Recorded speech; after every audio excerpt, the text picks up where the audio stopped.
بسم اللہ الرحمن الرحیم رب اشرح لی صدری ویسر لی امری واحلل عقدۃ من لسانی یفقہوا قولی صلی اللہ علی حبیبہ محمد وآلہ وسلم۔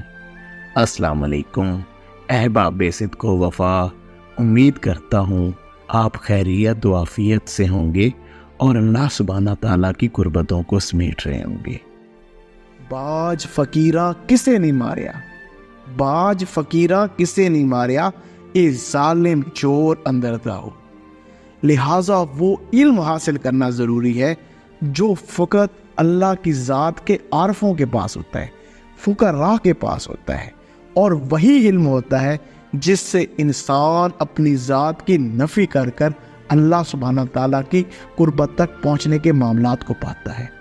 اور ایسا علم فقیروں اور درویشوں کے علاوہ کسی کے پاس نہیں ہوتا۔ یہ علم فقط اسی شخص کے پاس ہوگا جو اپنی ذات کی نفی کر چکا ہوگا، جو صاحب منزل ہوگا۔ علامہ محمد اقبال رحمۃ اللہ علیہ نے بھی اسی راز کو بڑے خوبصورت انداز میں کھولا۔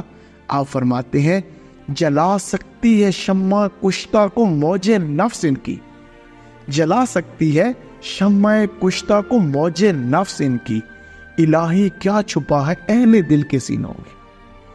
کہ یہ وہ لوگ ہوتے ہیں جن کی ذات میں اللہ سبحانہ تعالیٰ نے وہ نور رکھا ہوتا ہے کہ آپ کے قلب و باطن کا جو نور کا دیا بجھ چکا ہے، یہ اس کو بھی جلانے کی صلاحیت رکھتے ہیں۔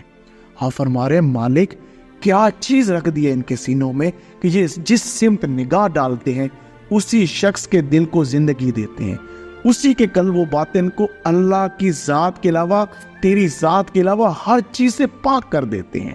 مالک یہ کیا چیز چھپا دی ہے تو نے ان کے سینوں میں کہ ان کی نگاہ میں یہ تاثیر ہے کہ جس سمت یہ نگاہ اٹھا دے، جس کو یہ واضح و نصیحت کر دے، اسی کا دل پاک ہو جاتا ہے۔ پھر آگے بڑا خوبصورت راز بھی بتا رہے ہیں کہ اگر تم بھی اس چیز کو پانا چاہتے ہو تو کیا کرو؟ تمنا درد دل کی ہو تو کر خدمت فقیروں کی، تمنا درد دل کی ہو تو کر خدمت فقیروں کی، نہیں ملتا یہ گوہر بادشاہوں کے خزینوں میں۔ اگر تمہیں یہ گوہر نایاب چاہیے، اگر تمہیں دل کی زندگی چاہیے، تم دائمی زندگی چاہتے ہو، تو پھر اللہ والوں کی خدمت کرو، کسی ایسے شخص کی خدمت کرو جو اپنے قلب و باطن کو اللہ کی ذات کے علاوہ ہر چیز سے پاک کر چکا ہو۔ تم اسم اعظم چاہتے ہو، تو اللہ کا قرب چاہتے ہو، تو پھر خدمت کرو فقیروں کی، ایسے شخص کی خدمت کرو جو اپنی ذات میں سے اللہ کی ذات کے علاوہ سب کچھ نکال چکا ہو، جس کا جینا مرنا بولنا ہر ایک عمل فقط اللہ کے لیے ہو۔ ایسے شخص کی خدمت کرو تو یہ درد دل ملے گا، اللہ کی ذات کا قرب مل جائے گا۔ پھر آپ ایسے لوگوں کی تعریف میں کیا خوبصورت الفاظ فرماتے ہیں، نہ پوچھ ان خرقہ پوشوں کی عدارت ہو تو دیکھ ان کو، نہ پوچھ ان خرقہ پوشوں کی عدارت ہو تو دیکھ ان کو، شدے بیضا لیے بیٹھے ہیں اپنی آستینوں میں، شدے بیضا لیے بیٹھے ہیں اپنی آستینوں میں۔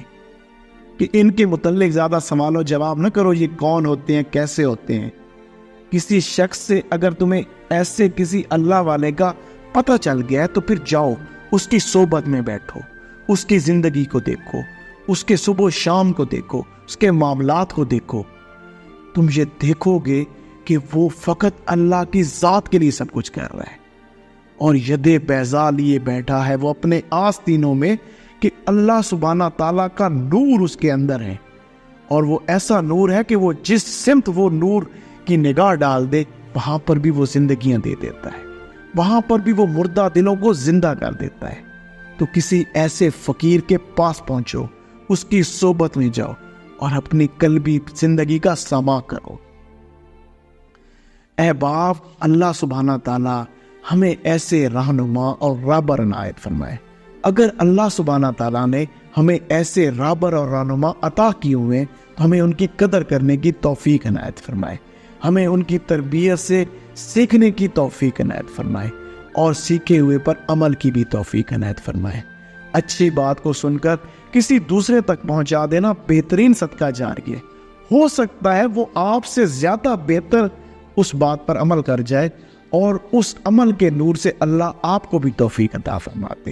جزاک اللہ۔ السلام علیکم۔